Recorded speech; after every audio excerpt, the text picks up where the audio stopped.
ሚኒስተር ፕላንን ልምዓትን አሰራርሑ ሙሉእ በሙሉእ ናብ ዲጂታል ከሰጋገር ምዃኑ ሚኒስተር ፕላንን ልምዓትን ዶክተር ፍጹም አሰፋ አፍሊጠን ሚኒስተር ፕላንን ልምዓትን ምስ ኢንስቲትዩት ኢንተለጀንስ አርቲፊሻል ኢትዮጵያ አሰራርሑ ሙሉእ በሙሉእ ናብ ዲጂታል ንምስግጋር ዘኽእሎ ስምምዕነት ተፈራሪሙ እቲ ስምምዕነት ሚኒስተር ልምዓትን ፕላንን ዶክተር ፍጹም አሰፋ ምስ ዋና ዳይሬክተር ኢንስቲትዩት ኢንተለጀንስ አርቲፊሻል ኢትዮጵያ ዶክተር ወርቁ ጋቸና ተፈራሪሞም ሚኒስተር ልምዓትን ፕላንን አሰራርሑ ናብ ዲጂታል ንምስግጋር ተሒዙ እናሰርሐ ምዃኑ በመሕባር ናይሎ መስመምዕነት ናይዛ አካል ምዃኑ ተገሊጹም የአየር ንብረት ለውጥ ላይ የምንሰራቸው ስራዎች እያስገኙ ያሉት አብ ከባቢያዊ ለውጥ የአየር እንሰርሖም ስራሕቲ እናምጽኦ ዝርከቡ ምንካይ ልቀት በሓፈሻ አብ መነባብሮ ዜጋታት እናምጽኦ ዘሎ ለውጥታት ምልክዕ ንኸለሉ ዓርሱ ዝኻለ ሓደ ስራሕ ዝሓዘዩ ማለት እዩ እዚ ተግባራ ኮይኑ ሙሉእ በሙሉእ እንትዛዘም በሓፈሻ ናይ ሃገርና ስራሕቲ ምምሕዳር ልምዓት ሙሉእ ንሙሉእ ብምዝማን ብብርኪ ዓለም ለኸ ተናባቢ ዝኾነ ነቲ ዘበን ዝጠልብ ስርዓት ክህልወና እዩ ዘመናዊ ዘመኑን የዋጀ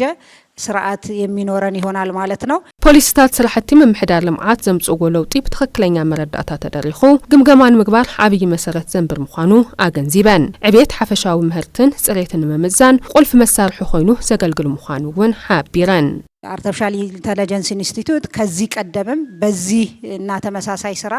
በጋራ ኢንስቲትዩት አርቲፊሻል ኢንተለጀንስ ቀድሚ ሕጅውን በሓባር ንሰርሖም ስራሕቲ ነይሮም በዞም ስራሕቲ ብዕምቆት ዓርሱ ዘረጋገጸ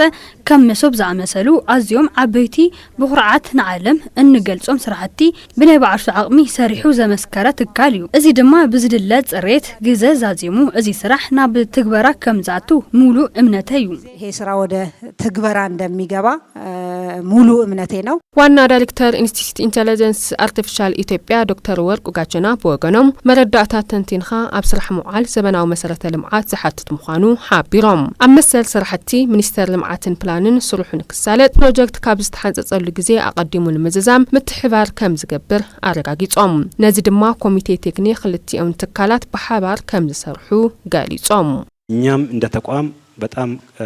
ፕራዮሪቲ ወይም ቅድሚያ ሰጥተን ንሕና እውን ከም ትካል ቀዳምነት ሂብና እንሰርሖ ፕሮጀክት ኣብ ዝተፈላለዩ እዋን ብልዑል ተላዓነት ብዝተምሃሩ ሰሙያን መፍትሕታትን ብፍላይ እቶም ሶፍትዌራት ንጽባሕ ወለዶ ተሳገርትን ክኾኑ ምስ ካልኦት ትካላት ተናዩ ንክሰርሕን ሃገርና ብሓፈሻ ኣብ ፕላንን ዕብየትን ዘሎ ስራሕቲ ኣብ ዝተፈራረምናሉ እዋን ኣብ ዝተቐመጠሉ እዋን ወይ ድማ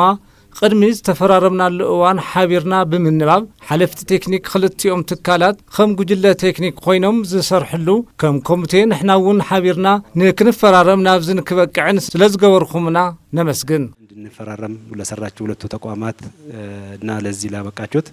እጅግ አድርጌ አመሰግናለሁ